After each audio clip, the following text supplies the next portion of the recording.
Alana Cerrone O'Hare. And I'm Nick Millard. Welcome to PVD POV, where we bring you new insights into the coolest little city in the smallest state. Whether you're a local looking to uncover hidden gems or a visitor eager to dive into our vibrant culture, we've got you covered.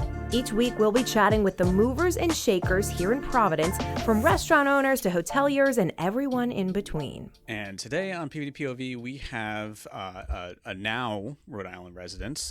He's a freelance writer. He is an author, Bob Curley, and he's written a bunch of books about Rhode Island. He does freelance writing as well. But the one that we're talking about with today is his newer release book called Secrets of Rhode Island.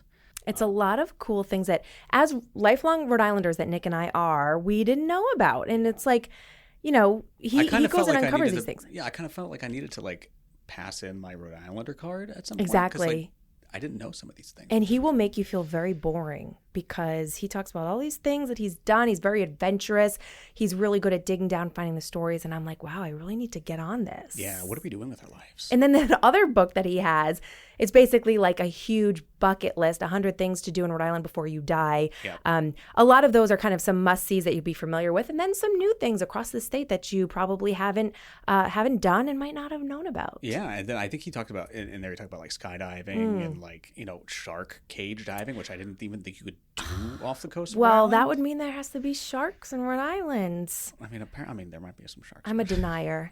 I know. Block Island. Yeah, I mean, dolphins. They're all, there's called Well, where dolphins. there's dolphins, aren't there sharks? Or is that seals? Does that have to be a thing? I don't know. Let's We'll not even see. think about it. Well, maybe Bob Curley knows. Let's listen in and find out. Exactly. All right, turn us up and get ready to experience Providence from a whole new perspective.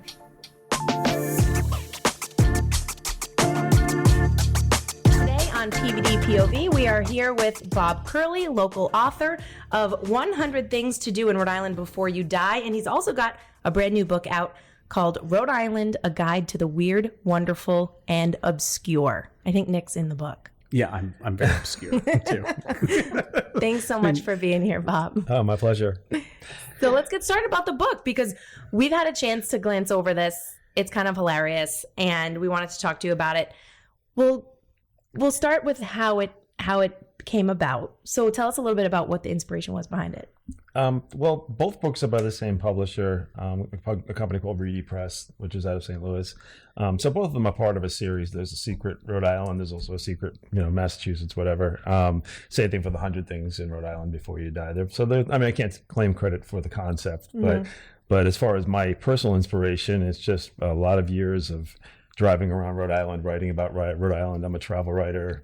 Done a lot of writing for Rhode Island Monthly and and some of the Providence media publications. So just a lot of writing about Rhode Island. It's a very interesting place. I did not grow up here. I grew up in New York, but I've been here for more than 30 years.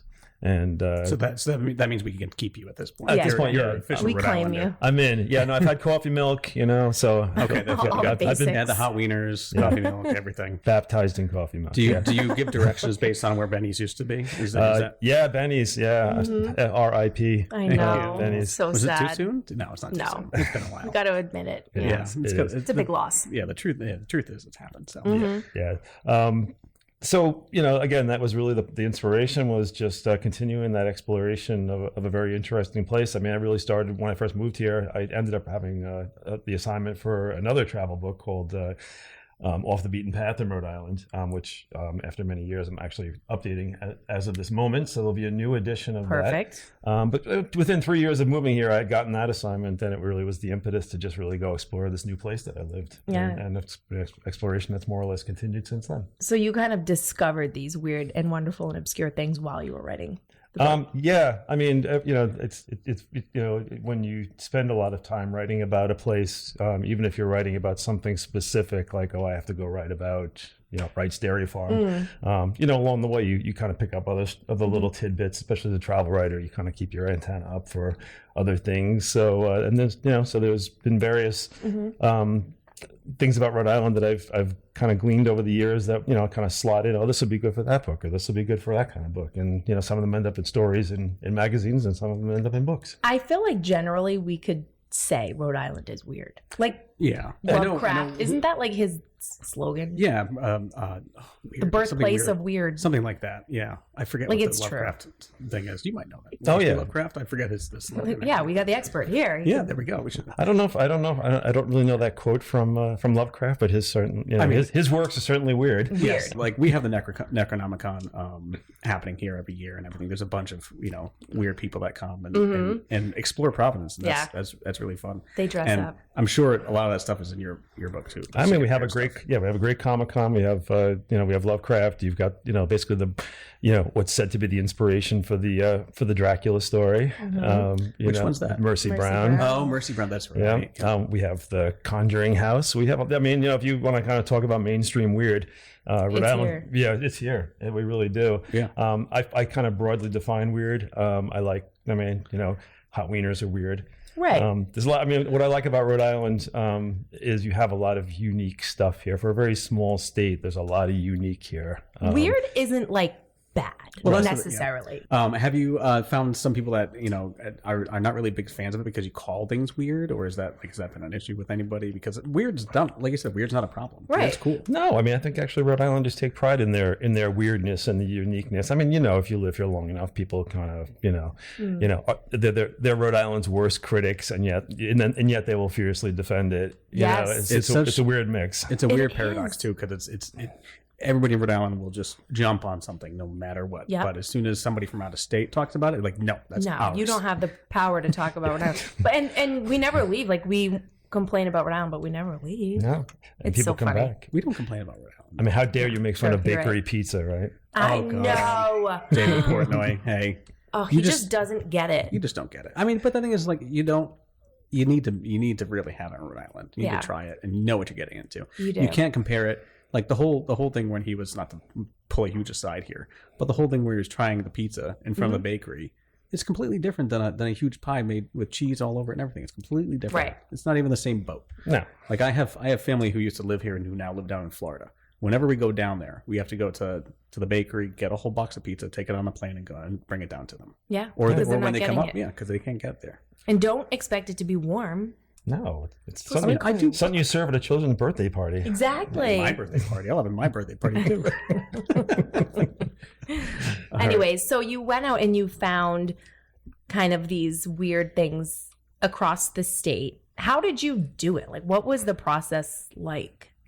For the first book, which was not this book, the Off the Beaten Path book, I mean, I literally took the Off the Beaten Path. I got in my car and I just drove to every corner of the state, which, as it turns out, not a lot of Rhode Islanders have done, because, you have to pack a lunch. Right? Exactly. So, too far. Yeah. But as somebody who grew up somewhere else, I mean, it wasn't a big deal to drive half an hour, 45 minutes, an hour, from North Kingstown to Little Compton, I think that's like 3 bridges, So, 3 too many. And I haven't yet explored every corner, which is weird because it is a small state. I mean, it's not huge, but there are places like, especially up in the northwestern corner of the state. Every once in a while I'll be up there, playing hockey or something. I'll be on some new road. It's like, wow, I've never seen this place before. I've never seen this particular little village before. So, as I said, it's an ongoing process. But yeah, so it was a lot of driving around at the beginning, and of course now with the advent of the internet and the intervening 30 years it's been, almost 30 years now since I started doing this. It's a lot easier to research now, and of course the local publications, and obviously the work that you guys do, the work that Commerce does, Rhode Island Commerce Corporation. There's a lot of information out there, and so it's a matter of just sorting. Yeah. Sometimes I feel like that's what we do, especially in my job in communications and PR. I want to find those stories and those weird things that set Providence apart from any other city. We have beautiful attractions and hotels and restaurants, yes, and every business and every corner of the city has like some weird story behind it, which is what I love to uncover and try to explain to especially travel writers, right? Like on why they should come here and discover something.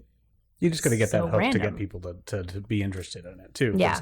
Not to, but like a lot of places have zoos, a lot of places have museums, a lot of places have everything. It's like what sets us apart, and some weird fact about this zoo or something like that could be something that just draws somebody to visit us, and that's where hopefully we can use your ideas in your books, Right. Yeah.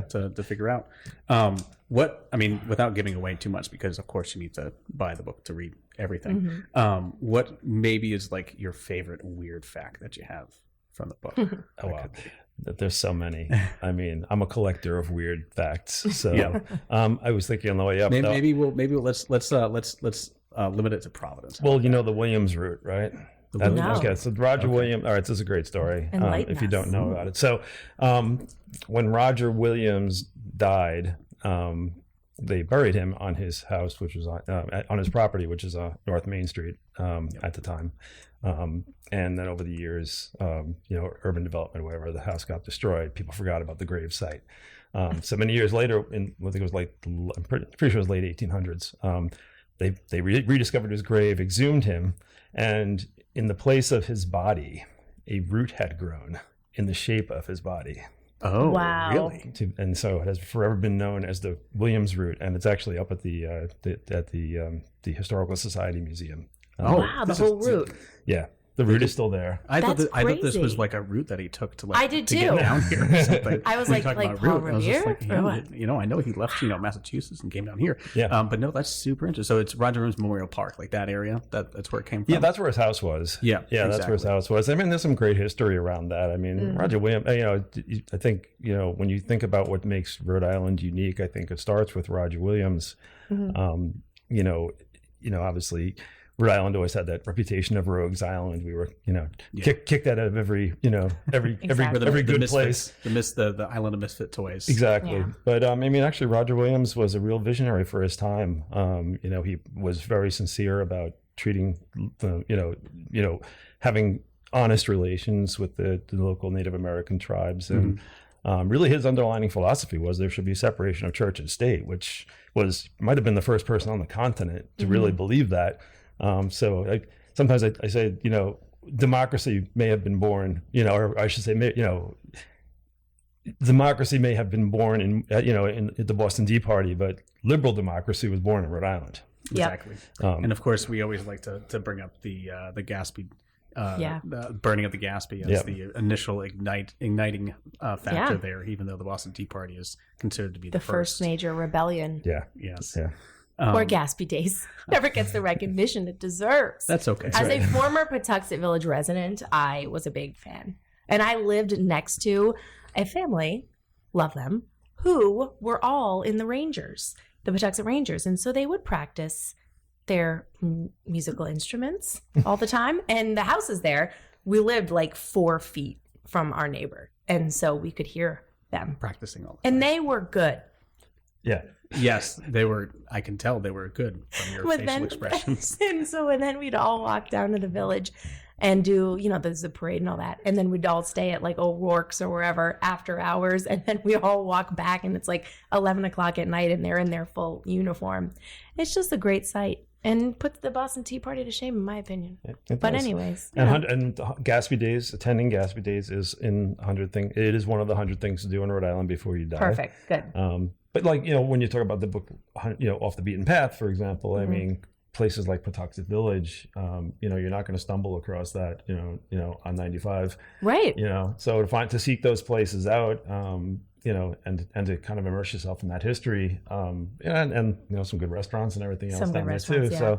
So It is one of those things, I will admit, as a Cumberland native, and I had lived in North Providence, when we moved to that area, Warwick, we were on the Warwick side in 2016, I had never heard of Patuxent Village. I didn't know what happened there. I am a terrible advocate for tourism, and I don't know what I was doing in high school. I don't know if I learned about it. We're not sure. So I am embarrassed to say, but then I learned about it. I read all the signs on the Narragansett Parkway there, and now I know. did they teach you about Cumberlandite?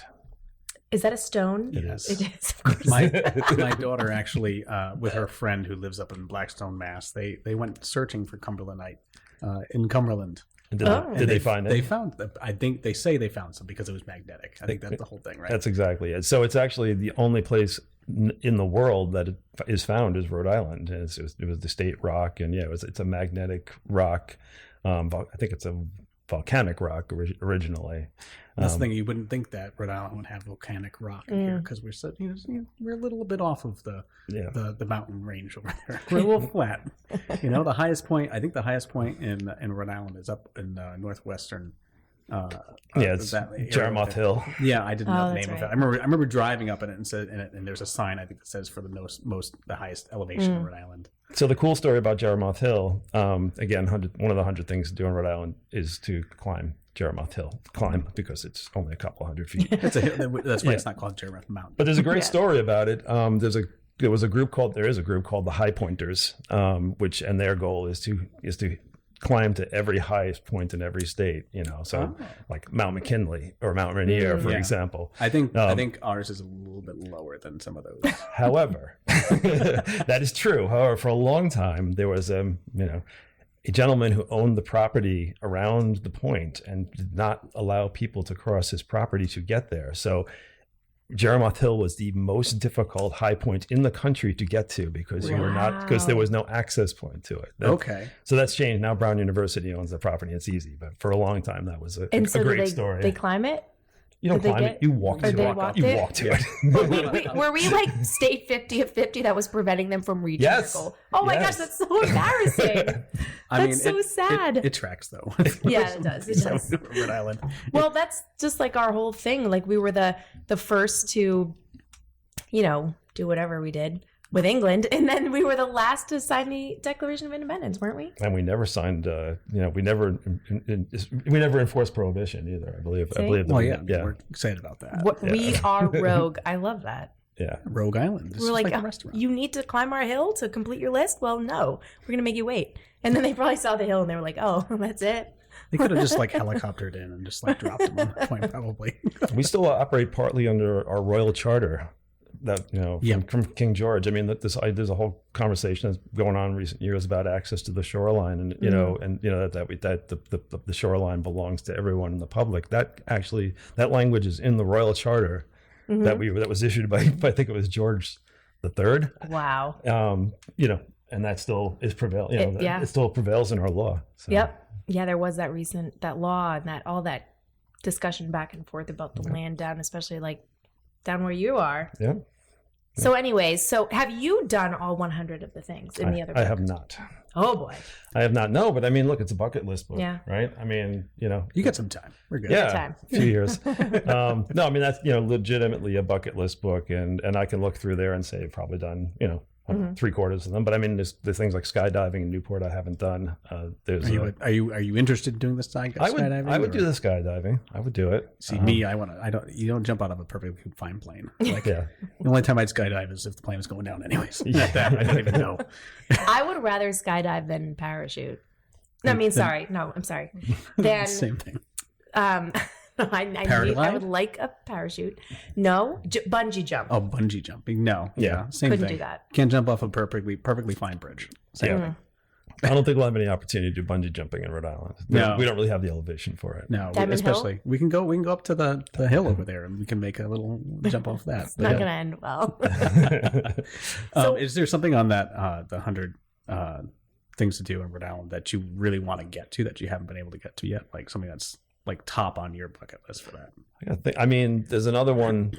There's a guy who does shark cage diving down. It's another thing you won't see me do. Where does he do it?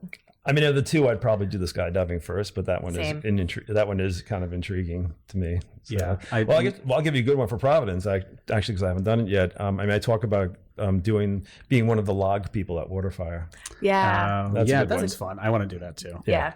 That would be a really good one. And what that means, by the way, is let's explain that a little bit. We all know it. Yeah. So if during the water fire installation that happens in Providence every year, several times a year, braziers full of wood are lit in the river, and volunteers are actually recruited to go out in boats and feed the wood to the braziers, and so that's actually something that you can actually sign up to do. I'm not sure entirely what the process is, but I know, maybe they make a donation. I'm not sure. I think there's definitely a lot that goes into it too, because the volunteers do a lot. They actually move the cords of wood over from different places where it gets dropped off.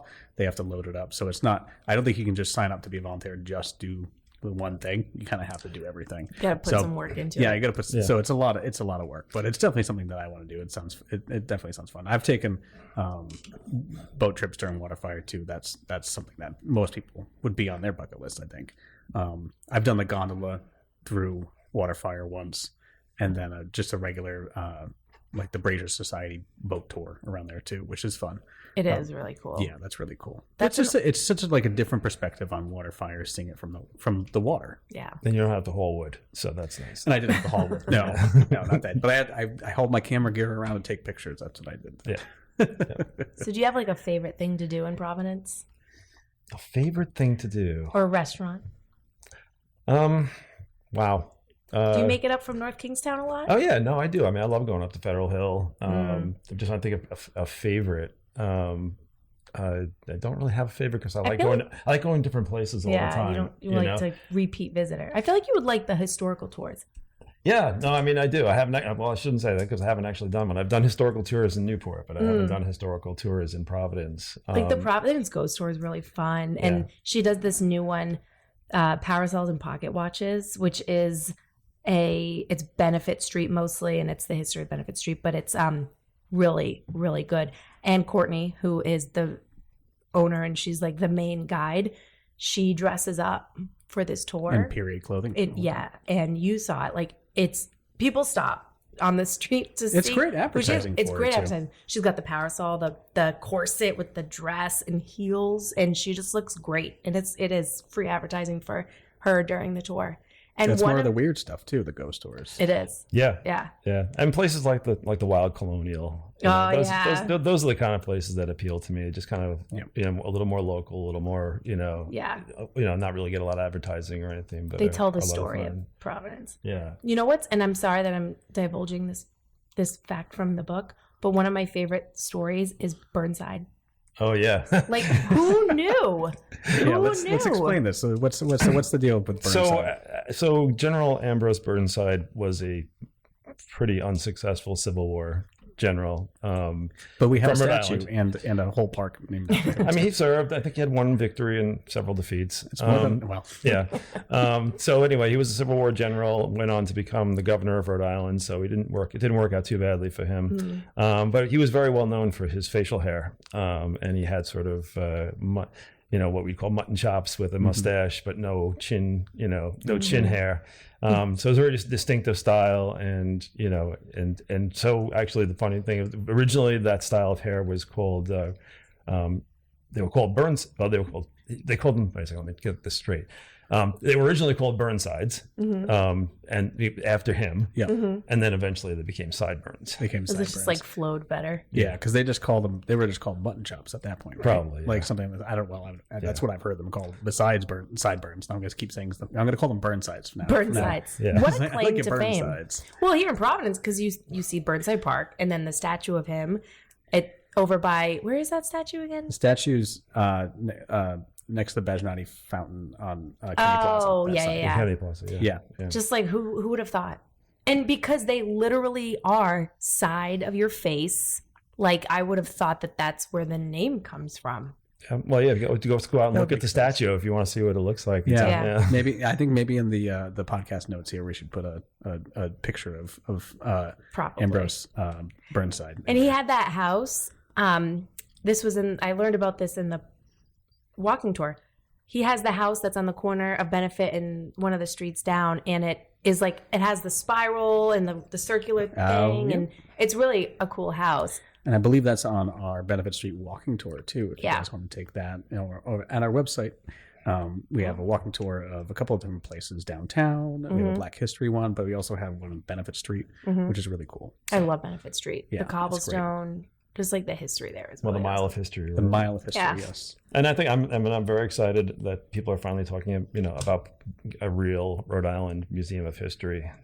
Or Museum of Rhode Island History, I guess. The archives from the Secretary of State. Exactly. Yeah. I mean, this state deserves a history museum. I've been to history museums, other state history museums around the country. I mean, we have so many stories to tell. I mean, even even Benefit Street, you're talking about Edgar Allan Poe, you're talking about, you're talking about the Browns, on pro and con of the slave trade. It's just, there's so much, even just in Providence, never mind the whole state. So. And that's the thing is like we have so much history for a small state spread out so much that it needs a place to have it be in one spot. And hopefully that can be what this is. Yeah. It's because we have the little museums here and there, like the John Brown House and all the stuff over at Benefit Street. But I mean, yes, it's great to be able to go out there, but getting it all in one location and then having like just the top end of information about those places and then having them go out and explore. It's a big tourist thing. But that's what you get when you're Secretary of State's a social studies and history teacher. Right. That moved along real quick. Yeah. Partly because we're one of the oldest states, but Rhode Island's influence on this country is really outsized for its, we're the smallest state, but, there's a lot of interesting firsts, and, the oldest military monument in the country is here. There's a lot of interesting things that we, that we can lay claim to, besides bakery pizza. Yeah. Besides that. That's still up there. Where one of my favorite places is, and it's like a cool history of the city and the state, North Burial Ground. Yeah. Nick's probably heard me talk about this 9 million times, Probably, yeah. But I love North Burial Ground. Not to sound weird, but this is the time to talk about it because you can go there and first of all, it's like 100+ acres and it's beautiful. And you just walk in and you can go and get a little tour map if you want it, where you just wander like I do. And you see graves of Stephen Hopkins. And then there's like so-and-so. And you just go and there's the Brown family mausoleum. And then the other strange thing is that it's also an active cemetery. So people are currently being buried there. Mm-hmm. But you can be like, okay, I'm at this service. And then there's Stephen Hopkins' grave right there. It's just like such a bizarre thing.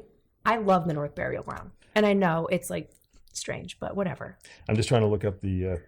Bob gets it. I do, because there's actually an entry in the book about it. I'd have to look up the name of the soldier because I don't have it off the top of my head. But there was a guy who was killed in a battle in the battle of I guess Mexico City, and so he was brought back here. And the sad truth is that he was decapitated by a cannonball.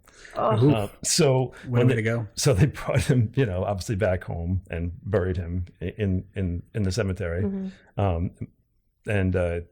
and so his grave has cannonballs and cannons on it, which that was a really weird choice. Tasteful. Me too. I mean, what if we did that to every time, like how you died? Right. Exactly. I know. Exactly. Oh, well, I guess if it was a choice. if it was cannonball, it had to be cannonball. Yeah. If you didn't, you walk off the street, get hit by a car, you're not going to have a car put on your. I know. Well, I don't know. His family might have. Yeah, it might be. I don't know. That's a little different. It's a little different. It's weird, right? Yeah, that's weird. And that one is in Secret, Rhode Island. Yes. Now, Secret Rhode Island. Where can they find Secret Rhode Island? You can find it at Barnes and Noble. You can find it on Amazon. You can find it at local bookstores. You can find it on Books on the Square in Providence. Local, Barrington Books. What's the feedback you've gotten on it so far? This one I've had a lot of great feedback on, actually. The other one as well, 100 Things people really like, but people really like this kind of stuff. People like the weird and odd, especially if you're from the state. Because 100 Things is good, but going to the walking the cliff walk or doing the backstage tour at the Newport Mansions. It's stuff that people probably have thought about before, but to find out really unusual stuff, like why the Rhode Island skyline is in Family Guy. Yeah, right. Yeah. Thank you, Seth MacFarlane. Exactly. Yes. Exactly. Even though he put us on the map, he will still think we're part of Long Island. Right. No. Well, it's a whole other story. Quahog. How do you pronounce it? Quahog.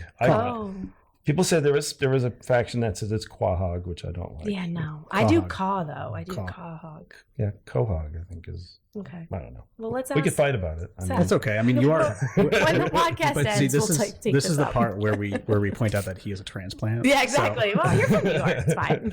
That's true. It could be the New York accent. Yeah, and I see Big Nazo on there. I love Big Nazo. Yeah, and I guess they're in their new building now. They're relocating. Big Nazo is kind of an unusual troupe of performers who dress up in very, very strange costumes like aliens, and can be randomly encountered on the streets of Providence. And that's been the case for a long time.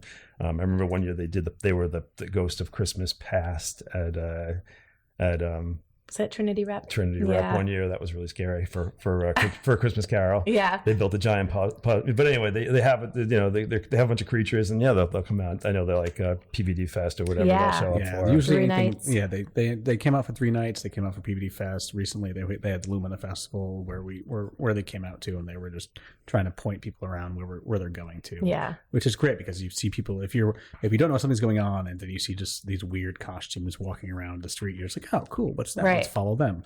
And they have been around for a while. Like, he's been doing this, Arminio and his team there, like, for a while. And he's just such a character himself, and he has a really cool story. I'm glad they're in their new space, and I think he's trying to get that to be more of a museum of sorts where people can go in, or a gallery, I should say, and go in and see everything on display. Yeah, I think, and it speaks to Rhode Island's, real roots in performance art, public art, performance art, which, obviously Waterfire is an example of that. The murals are an example of that.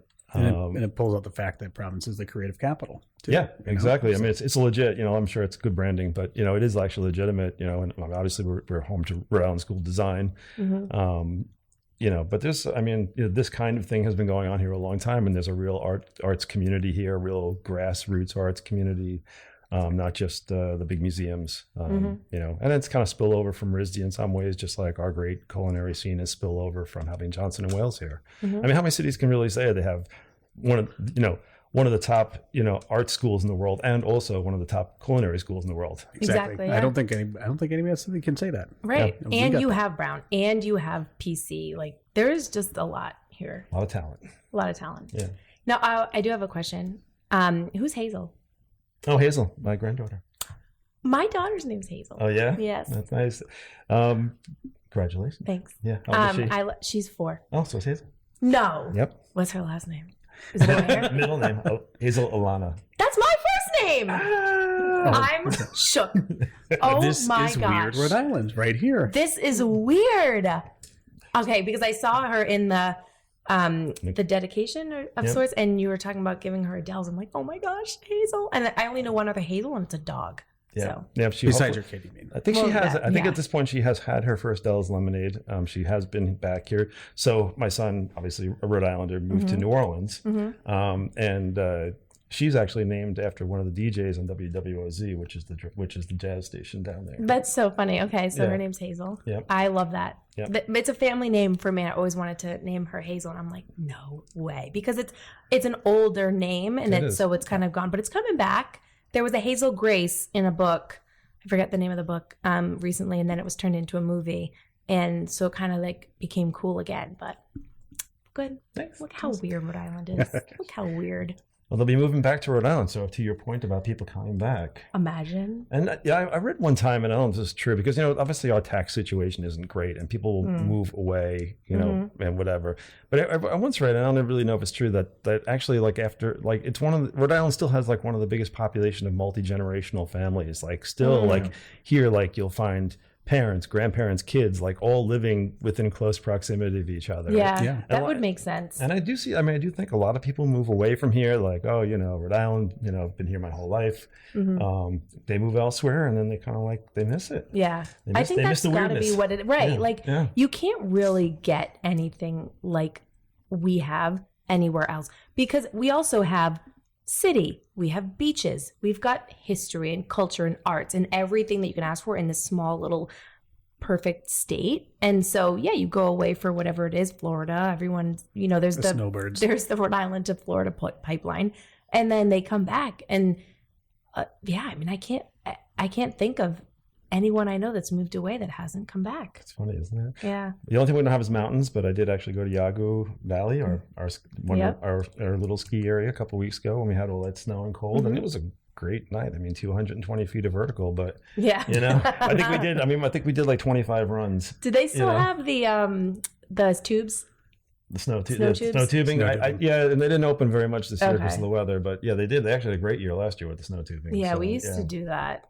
It's like, I mean, it does its job. It does. You know, you really want to go skiing and you can't go to Wachusett or wherever, go to Yawgoo. I mean, Exactly. 20 minutes from my house, and you go out, have a beer at the bar afterwards. Exactly. And, That's why we don't leave. We have everything within 40 minutes of around here. Mm-hmm. we have a lot. Everything. Some of the best beaches in New England. You know, maybe the Cape makes an argument, but you still have to drive out there, so that kind of negates that. Exactly. You know, I'm not a big fan of driving to the Cape myself. No. They have that one road, and there's always traffic. No, forget it. I mean, hour and 40 minutes on a good day to Boston, 3 hours to New York. I mean, for 2.5 hours to the mountains in New Hampshire and Vermont, 3 hours. I mean, in terms of like location, it's, not that so we're not encouraging more people to move here. No, just to be clear, come visit. Just come visit, stay in a hotel, and then leave. and that's Hey, well, you can move here too. We still get the tax money for that too. But so the thing we do promote that too for tourism here, is that like it's a good hub and spoke tour area. So like you can stay here, and if you want to go see a game at the Gillette Stadium or a show at Gillette Stadium, we're closer than Boston to going up to Gillette. You can stay in Providence and then get up there, and you can even take the train up there. It's so close. And then, like you said, we're only 2 hours from some great mountains. If you're staying down here and you wanted to go up to the mountains for make a huge week out of it. But that's even with our tourism partners, like our regional partners at Discover Newport and South County and Blackstone Valley, like we certainly encourage people to come to Rhode Island regardless. But if they're staying in, say they fly into TF Green, then they stay 10 minutes down the road at one of the Warwick hotels or the Providence hotels, and then they're just, you gotta take a little day trip to Newport, a day trip up to Blackstone Valley. Like, you gotta do it while you're here. And so we certainly encourage it, because I don't think people understand how easy it is. You don't have to come to Providence, to Rhode Island several times. You can come once and see everything. Well, especially with the ferry in the summer. Back. Well, yeah, come again later. Take the ferry in the summer, and that's a great experience. That is a great the C Street is way. great from Providence to Newport. That's a great option. You don't need to move your car. Exactly. You can walk. I mean, seriously, you can walk from. I mean, I think there's a shuttle. You can correct me. I think there's a shuttle from the train from the ferry launch to the train station. Yeah. I'm pretty sure it's either the train station or they might have two. They might be going to the train station and Kennedy Plaza. Something like that. But I mean, if you're a walker, you can easily walk from the ferry terminal to anywhere in downtown Providence, and same thing in Newport. You end up at Parati Park, and you can walk anywhere in downtown Newport. So you don't need to get you don't need to have a car to see two great cities. Exactly. Speaking of ferries, did Block Island make it into the book? Of course. Oh, I love Block Island. Block Island is a great time. Yeah. Great time. I mean, obviously the Mohegan Bluffs is a must do. It's one of the 100 things. Do the Mohegan Bluffs. Another must do for me on Block Island is a mudslide tour. Oh, I didn't know about this. Okay. Block Island has the most mudslides per capita than any other island. The cocktail or the actual mudslide? No, like the cocktail. A frozen drink. Yeah. I made that fact up, by the way, but I'm sure people would have believed it. But they have great mudslides because I don't know what it is. Like it's like a thing. If you want to open a bar in Block Island, you have to have a mudslide. Have you ever had a mudslide? Oh, yeah. Okay. Yeah, like a frozen one, a good one with the ice cream in it. Yes. Really good. Alana has a lot of opinions about mudslides. I do. And if you ever were interested in another book, just let me know. But I will tell you the best mudslide spots in Block Island. The Ore. And then Champlin's down on Block Island, they have that bar down by the water. I forget the name of it, but that one's one of the top. What do they have? Like little cats or three cats? The yellow kittens. Yellow kittens, yeah. That one's really good. There's one more. The Mohegan. The Mohegan. That was a sleeper. I didn't know about it. Someone told me to go, and it was so good. So another thing to do before you die, go have mudslides in Block Island. So now we've turned PVD POV into Alana's mudslide tour. Yes, exactly. We'll go from there. Well, if you have Jamie come in from Rhode Island Monthly, she's writing a book on Rhode Island food now. So is she? You could tell her all about the mudslides. I will. Well, she probably knows because I talk to her sometimes. So she's probably, when she follows me on Instagram, she knows. That's where she's getting all her tips for mudslides from you. Exactly. There's going to be a whole section. 100 foods in Rhode Island. That's going to be hard. There's so many good ones. Yeah, I don't think it's 100, but either way, yeah. You're right, yeah. Best restaurants. I forget the exact concept. Oh, we love Jamie. We love Rhode Island Monthly. Yep. Did you have some of the final? Oh, we do. We have some rapid fire questions for you. Yeah. Let's do it. Okay. So don't cheat here. Okay. How can you cheat the rapid fire? Well, you're right. Never mind. Okay. Dream travel location. Oh wow, back to Europe actually. Yeah. I did a cruise last year and hit Barcelona and Rome and I'd love to get back and spend more time. Yeah, really go into those cities. Yeah, dig into those cities. Yeah, You could do some There's so much that uncovering you could there. do. I think you could do 1,000 things to do. God. In like Rome or anywhere, Greece, anything right now. The history there, I love that. Okay, it's a good one. What is one thing you want to do in Rhode Island before you die? Maybe that's skydiving. Yeah. Yeah, Okay. I think that's going to be one of them. It has to be something on the list, right? Hopefully, it's not the last thing you do before you die. That's true. Like, That's true. that's not gonna. Hey, no, we'll just put like a little layer plane on your Wah, on your gravestone. Okay. Favorite author? Favorite author Besides yourself. Wow, that's a tough one. Well, be I you. mean, I grew up as a science fiction geek, so my favorite author was always Robert Heinlein. So. Okay. Beach vacation or ski vacation? Depends on the season. Oh, good I mean, answer. I'll ski. I ski every winter. Where do you go? Usually up to Vermont and New Hampshire. Although actually Berkshire East has been my favorite the last couple of seasons. You a Killington fan? Do we like Killington? I do not these have days? the pass. I have the Indy Pass. So I'm hitting all the Indy Pass mountains. I like Killington. I skied there a couple times. It's I a like big Killington. mountain. Yeah. I like their bar at the top. Yeah. And they have a what do you call that thing? A Bloody Mary. Oh, it's so no good. mudslide though. I didn't ask, but I doubt it because they only serve it in the summer. All these rules about mudslides is ridiculous. I'll tell you where you can get a good mudslide in the Caribbean. I read about the Caribbean too. Yeah. So up on top of if you go to St. Thomas, you take there's a sky ride. There's a sky ride that goes up to the top of the mountain there that overlooks Charlotte Amalie Harbor, and they claim to be one of the originators of the mudslide. Wait, really? I didn't know this. Yeah. I think Where's Alana's my going to be pen? making a special trip this St. summer. Thomas. What do you call it? High Line? It's the there's a cable car that goes Cable up to the top. car. Well, I'm gonna do that in my off hours. Okay. We just went to Punta Cana actually, and they had a pretty good mudslide. Okay. Generic, but it's fine. Okay, last question. What is one weird fact about you? Besides that you're from New York. I don't know. Boy, what is a weird fact about me? Well, I play hockey 3 times a week. Maybe that's weird. Men's league, women's league. I went to Mount St. Charles. Well, I will tell you one. I'm a grandparent who also still plays football. So I will say that I still play some flag football every Sunday morning. So you do that and hockey. Yeah, that's Look how at I you. try to stay alive. He's fit. He's fit. I'm active. I don't know about He's fit, active. but I'm active. Very cool. All Well, right. thanks so much, Bob Curley. We will put out a link about where you can purchase the book. Yep, please. Thank Rhode you. Island, a guide to the weird, wonderful, and obscure. Secret Rhode Island, it's called. Secret Rhode Island, and the new one that's going to come back out again after several years of hiatus is Rhode Island Off the Beaten Path, and that'll be out later in 2024. Perfect. Thanks All so right, much, Bob. great. Thanks, Bob. Thanks, for guys. coming on. Thanks. PVD POV is a podcast hosted by the Providence Ward Convention and Visitors Bureau in collaboration with the College of Hospitality Management and Center of Media Production at Johnson & Wales University. Hosts are Alana Cerrone-O'Hare and Nick Millard. Production by Professor Brian Lavin with assistance from the graduate students in tourism management. Episodes are available wherever you download your podcasts. Visit GoProvidence.com for more information on these stories and everything else Providence.